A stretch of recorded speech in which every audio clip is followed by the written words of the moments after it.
for something I didn't do, and I am not sorry for the things I did do.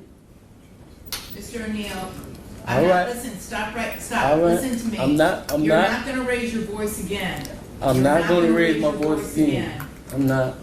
I will have you removed from this courtroom. I can sentence you without you being present. Yes, ma'am. You don't conduct I yourself. understand, Your Honor. Thank you.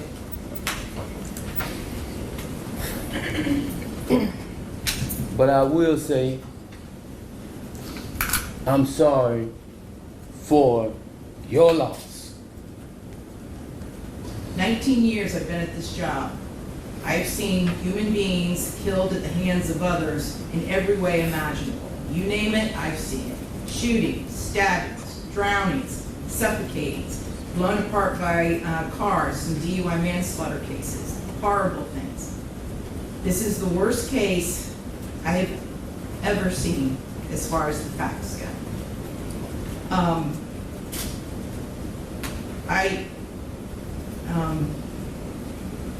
When the person from fire department, when he testified, and when he said that he retrieved the body of Ronivia O'Neill from the home, and all he could do was sob. It took every ounce I had not to start sobbing too. Because there is no way any person with any feeling could have witnessed or seen the photos of what occurred that night and not be haunted for the rest of your life. I know I will be. For the rest of my life, I'll be haunted by what I saw as far as the evidence and just the abject cruelty of it all. The abject cruelty. And I was aware, because I reviewed a lot of the discovery ahead of time, as you well know, did a lot of in-camera inspection of a lot of documents. And I was aware there was some evidence, at least, that when you needed to recover from your gunshot wound, that neither your parents nor your Aisha, Miss Robinson, would let you come recover at their home. I don't know if it's true or not. I'm not going to get into a dispute. I'm just mentioning there was some evidence referencing that in the records. And all I can think about, because I knew that Miss Barron was not with you romantically at the time. And I knew that she just out of the goodness of her heart let you come stay with her. And it is beyond tragic that that critical decision ended in so much horror for her and for her children.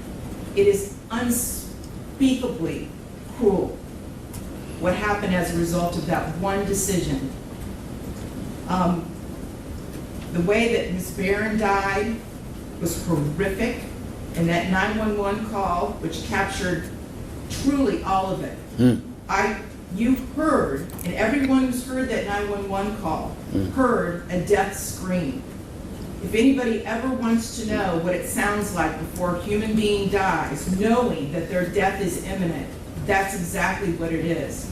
That was a death scream. We're going to see if it's true. But what happened to little Ronivia and to little Ronnie, but I'm going to focus on Ronivia, because she was special. And you can tell Miss Barron had done everything she could to create a beautiful home for her family. I noticed that the Ronivia's bedroom, before you set it on fire, you could tell she tried so hard to make her feel like a princess. Kenyatta did everything she could. And I noticed too in the kitchen, on the refrigerator, she put up magnets that said faith, love, family, hope. And then you know what else happened at the refrigerator during that night? It got splattered with blood all over it due to what happened. Little Ronivia, she couldn't scream, she couldn't run away, and she witnessed what you did to her mother as far as shooting her mother in the arm with the gunshot. She knew. And the horror that that child suffered. And she already had a life where she was born with challenges regarding her physical and her mental disabilities. But the pain and suffering that she suffered that night at your hands, unspeakable, absolutely unspeakable. And at the moment, that first time you struck her with that hatchet, and little Ronnie testified that all he could see was tears coming out of his sister's face. At that moment, that child knew she was being betrayed in the cruelest, most tragic and sorrowful way that a child could ever be betrayed. She was being betrayed by her parent, the one person that should be there to protect their children and love them and keep them from harm. And that was the last thing that child felt before she passed on from this earth, was your utter, cruel betrayal to her. And I read somewhere, and I don't know if it's true or not, I have no idea, but I read somewhere that souls pick their lives, and that they know exactly how difficult their lives are going to be before they enter into this world. And I don't know if that's true or not, but if it is, Ronivia O'Neal is one of the bravest souls I have ever come across in my 54 years on this planet. One of the bravest ever, ever, because she suffered so traumatically. You tell us what is the first thing you remember about that night? The first sign to you that something bad was going to happen?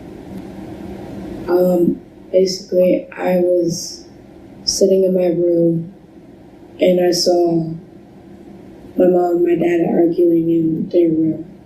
Were you awake or asleep? Awake when I saw. Okay, you were. Did something wake you up, or were you already awake and doing something? Well, they were just like screaming at each other. Okay, so you heard your mother and father screaming at each other? Yes. Okay, and what did you do? Did you get up and look to see what was happening? Yes, and my mom told me to get back in my room. Okay, and when you look out your bedroom door, can you see down? Were you able to see down in the bedroom where your mommy and daddy were? Yes. Okay, and tell us what you saw. I just saw my dad holding a shotgun and my mom screaming at him, and they were just fighting. Had you ever seen that shotgun before? Yes. Where had you seen the shotgun? Under the bed. All right, you guys, this story is so sad and so horrific.